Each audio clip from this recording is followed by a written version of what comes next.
I'll ask the same question I just asked Toby, actually. At the start of this season, when the draw was made and your fixture list was announced in Europe, not many people gave you much hope of being at this stage now. What is it about Europe this year that's really seems to have brought the best out of you?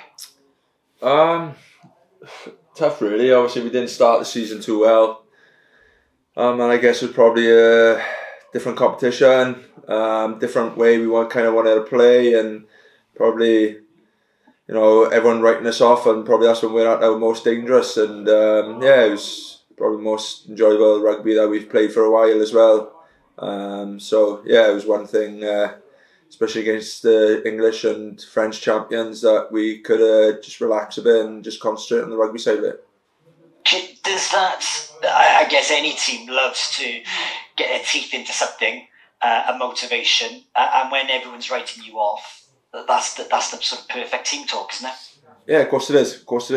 Makes obviously my life easier to not say too much before games and stuff. And I think being a Welsh, that's probably one of the things that we probably love. We probably don't like it so much when we're the favourites, but when we're underdogs, we always perform better. And you'll be underdogs as well this Sunday.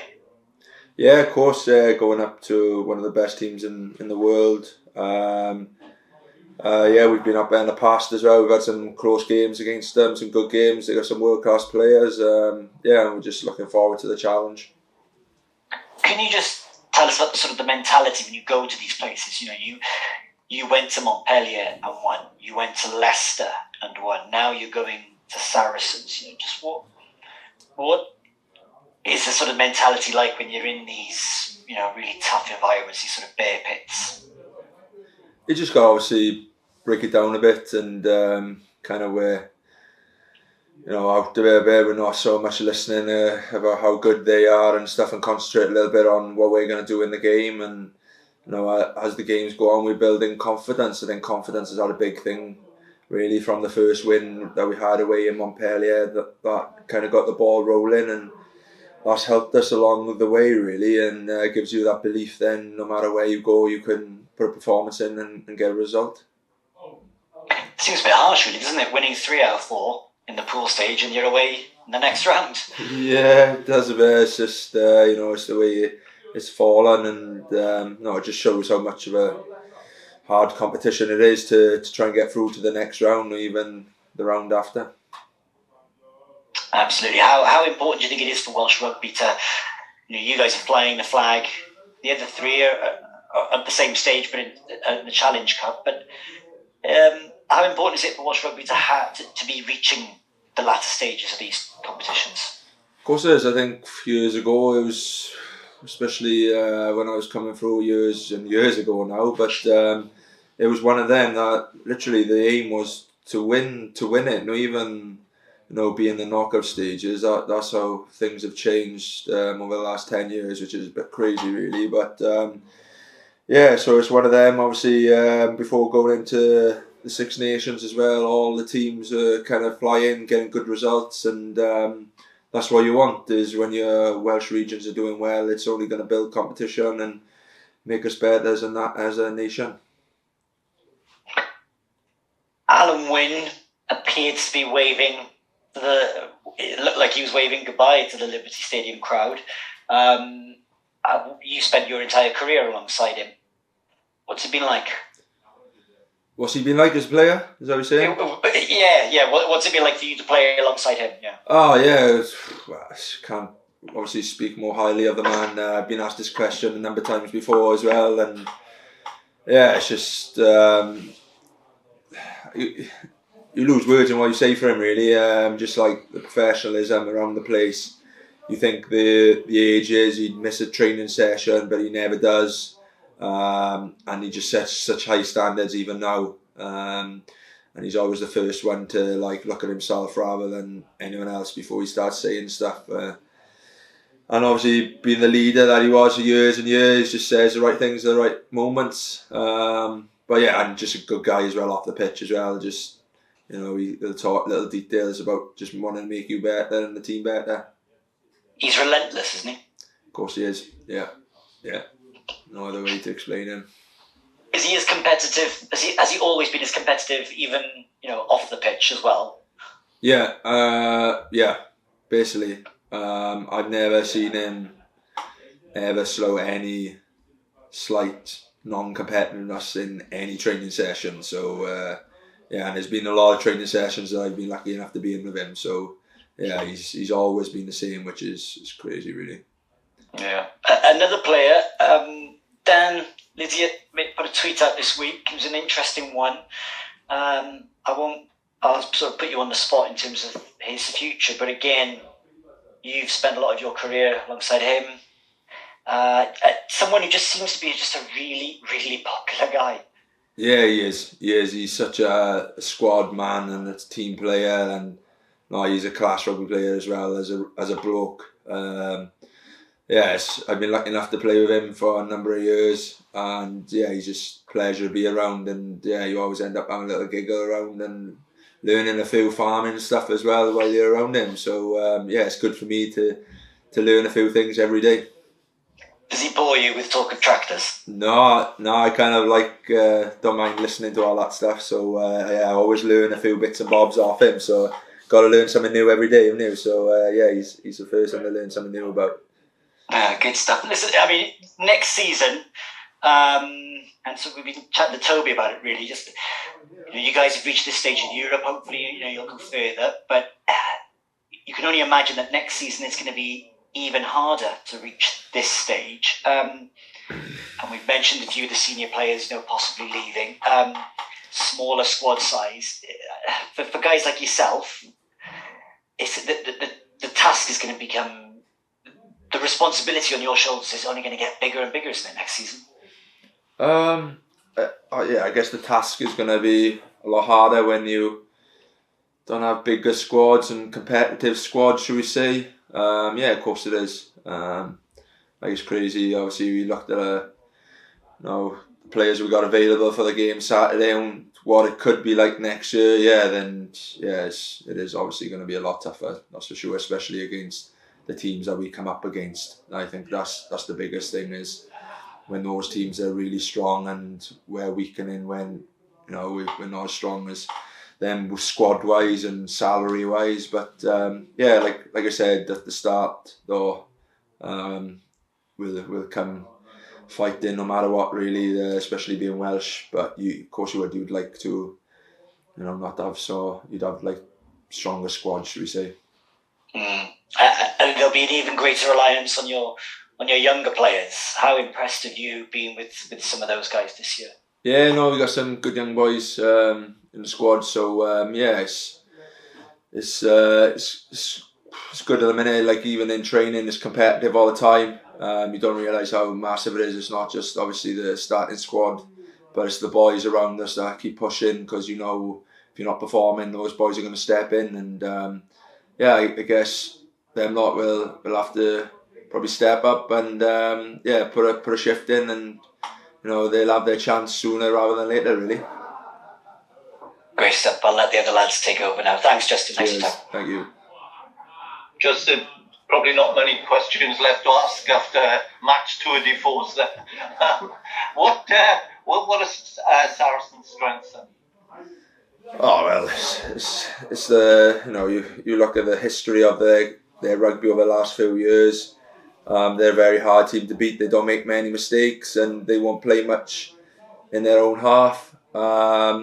And they got some world class players as well. So we know we're going to be in for a tough game. But we've knuckled down a few things that we want to go after, and a few things that we got to be strong on. And hopefully we can do that on the weekend. Toby was saying that they've got a really strong mindset with the likes of Maro Itoje and Owen Farrell. How did you find those guys when you toured with them, with the Lions in 2017?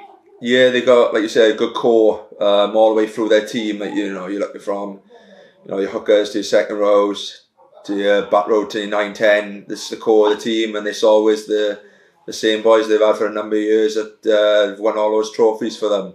And like you say, they are good guys. the energy they bring around it all and stuff like that. You probably learn a lot off them, and like how good they make you feel out there when you're playing with them. When you're lucky enough to play with them on the pitch and the Lions and stuff. So yeah, it's they are good players, and in the past we've run them close and had a couple of good results against them. So hopefully we can push them one step further. And how sort of hard, will it be for you boys to sort of click as a team when so many of you were away last week and you've been at the Six Nations, etc.? It's a balancing act, I guess. But yeah, only time will tell. Don't get me wrong. Obviously, before breaking up to the Six Nations, we were in good rhythm and good flow as a team. But that's just the way rugby is, unfortunately. Obviously, the Six Nations come and you have to go away and break up as a squad and then try and get back and knit into it nicely. But I guess they're in a similar boat as well, so can't really moan on that side of it. No, last one really. What did you make of the form last weekend and the team performance, or perhaps even individual performances of young players, like Kieran Williams and Morgan Morris?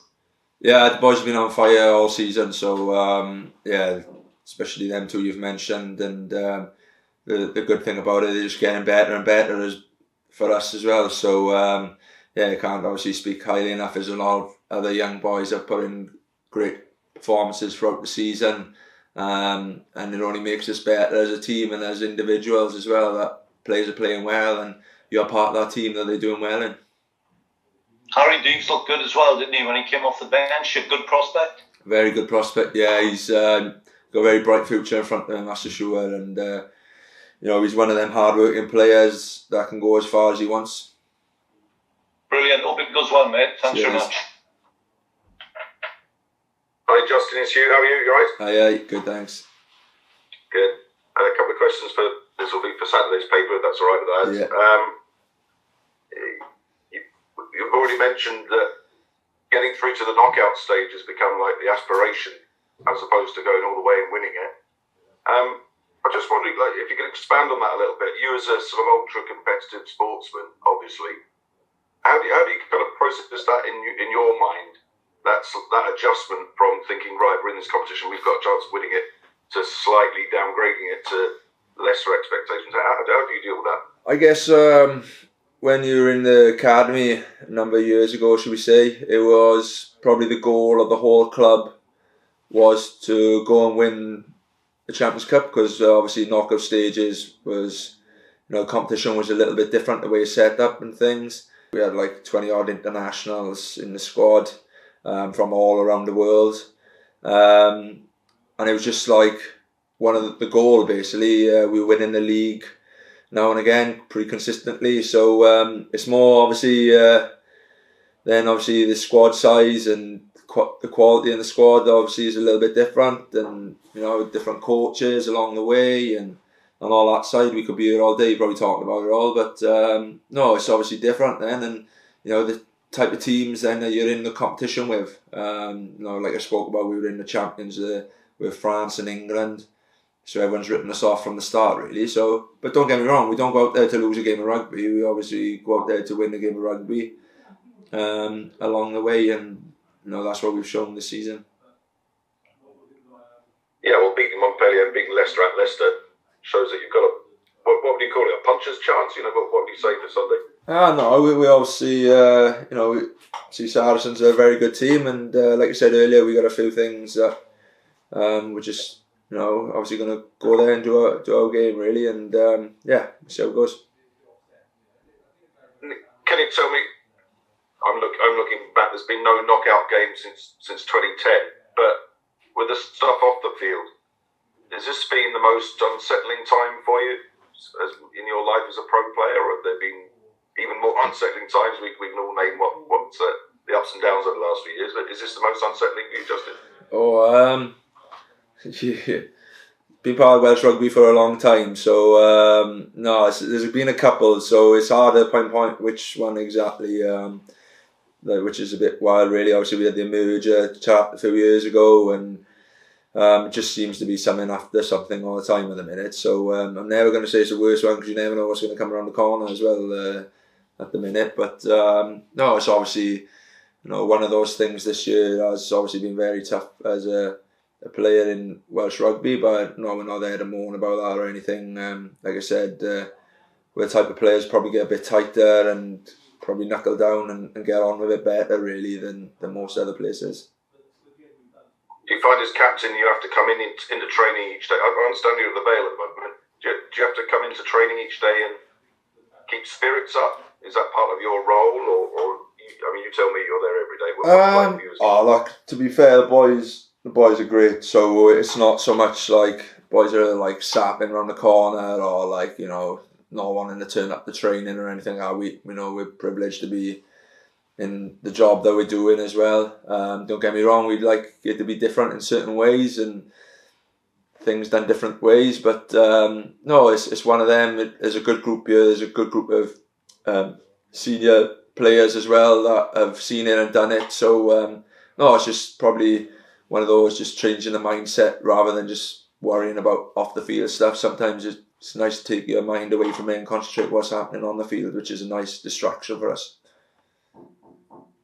I don't know if you're just a quick one.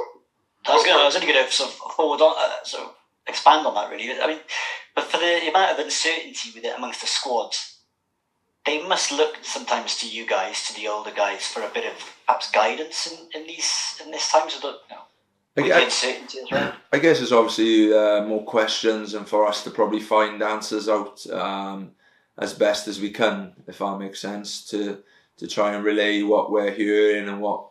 That side of it, I guess, is more the communication side where you try to keep boys knuckle down, I guess, should we say, but it's not always the answers that we have that way. Quick one on Saracens, Justin. Are you aware they've kind of loosened up a little bit this season, and so a little bit last season, certainly this season, a little bit more attacking with the ball in hand from their own half, that kind of thing. Are you kind of aware of that? Or, yeah. No, we have been. Boys have already had a bit of banter, should we say, with Nick Tompkins a little bit. So, we have been, to be fair. And, you can see the rugby they play in it. I know, obviously, they get a bit of stick, but let's be honest, if you're part of Saracens and you're winning all those trophies in the past and teams are giving you stick, I think it's probably just a bit of jealousy as well. You'd much rather be playing that type of rugby and winning trophies than trying to throw the ball around and not winning anything. So, I think it's more that side of it. Does it give you a little bit of an extra window, though, a little bit of extra chance that they are taking a few more risks with the ball? No, I don't think you can look at it that way, because it's not the way they do things. If they'd only play that way when it's on for them, because they think teams are going to kick more than anything. It's probably what they're facing in front of them on the field. They're making the right decisions. So it's up to us to obviously make sure we do the right decisions. Okay. And just on the competition generally, how are we framing it? I mean, Toby earlier said that you've got to make hay while the sun shines. Are you seeing this, with everything that's going on, are you seeing this as kind of the last chance to win it? Is that how you look at it? Last chance to what? Sorry, win the game or win this Champions Cup? Yeah. Look, we're taking it one game at a time. We're not being cocky or confident by far, but also we don't want to be in it for just the ride, shall we say. So I'll keep our feet are firmly on the ground, and we'll take one game by one game at a time, and go from there.